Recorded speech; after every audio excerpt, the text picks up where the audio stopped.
وَمَا خَلَقْتُ الْجِنَّ وَالْإِنسَ إِلَّا لِيَعْبُدُونَ، ہم نے انسانوں اور جناتوں کو صرف اپنی عبادت کے لیے پیدا کیا ہے۔ عبادت کا مطلب کیا ہوتا ہے؟ اللہ کے حکم کے برابر، اللہ کے حکم کے مطابق چلنا، اس کی نافرمانی سے بچنا، اللہ کو ایک جاننا، نماز پڑھنا، روزہ رکھنا، زکوٰۃ دینا، حج کرنا، اللہ کے دین کی طرف بلانا، علم حاصل کرنا، حلال کمانا، دوسروں کی خدمت کرنا وغیرہ۔ یاد رکھو نماز کی بہت اہمیت ہے، جس کو جان بوجھ کر چھوڑنے والا کافر بن جاتا ہے اور دین کو گرا دیتا ہے، اس لیے نماز کو کبھی نہ چھوڑو۔ اللہ نے ہمیں بہت کمزور پیدا کیا ہے، ہم اللہ کی مدد کے بغیر اپنی پیاس تک نہیں بجھا سکتے۔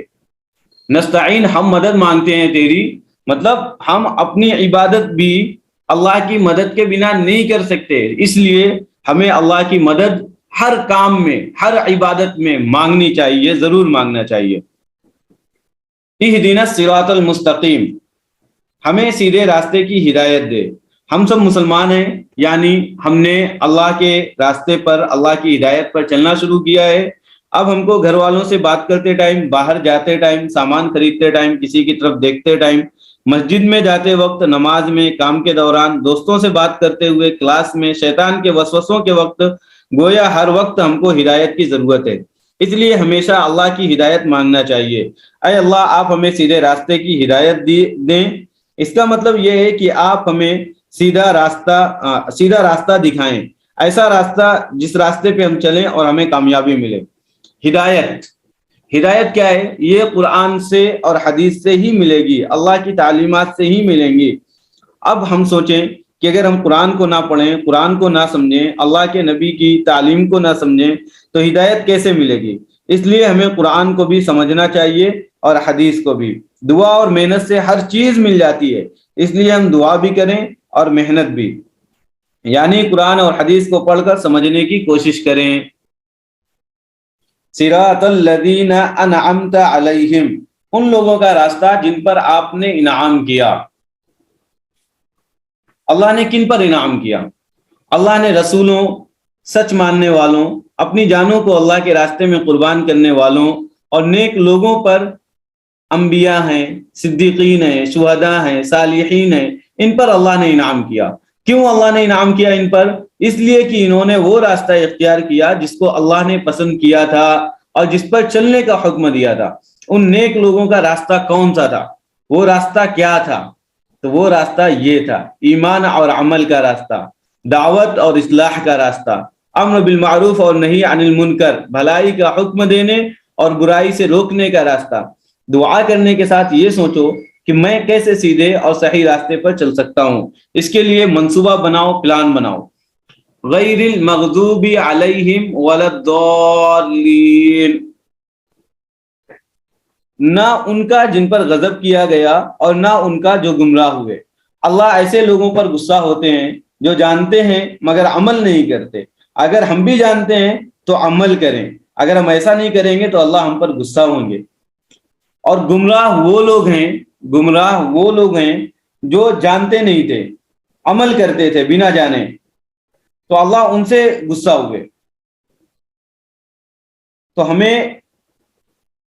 اگر انعام والا راستہ اختیار کرنا ہے، سچا راستہ اختیار کرنا ہے، تو ہمیں چاہیے کہ ہم صحیح علم حاصل کریں، پھر اس پر چلیں۔ کہیں ایسا نہ ہو کہ قرآن ہمارے گھر میں ہو اور ہم بھٹکتے پھریں، اللہ کی ہدایت سے دور ہو جائیں۔ کیا ہم اس لیے قرآن سے دور ہیں کہ ہمیں عربی زبان نہیں آتی؟ فکر چھوڑو اور پکا ارادہ کرو کہ ہم قرآن کی عربی سیکھیں گے اور کبھی محنت کرنے سے نہیں بھاگیں گے۔ اللہ سے دعا ہے کہ اللہ ہمیں قرآن سیکھنا آسان کر دے۔ تو یہ ویڈیو ہے جس میں سورہ فاتحہ کے بارے میں نے بتایا ہے، آپ دیکھیں اور نماز کو سمجھ کر پڑھنے کی کوشش کریں، اور اس ویڈیو کو دوسروں تک پہنچائیں تاکہ لوگوں کی نمازیں درست ہو جائیں، اور نماز جب لوگ پڑھیں تو سمجھ کر پڑھنے والے بن جائیں۔ السلام علیکم ورحمۃ اللہ وبرکاتہ۔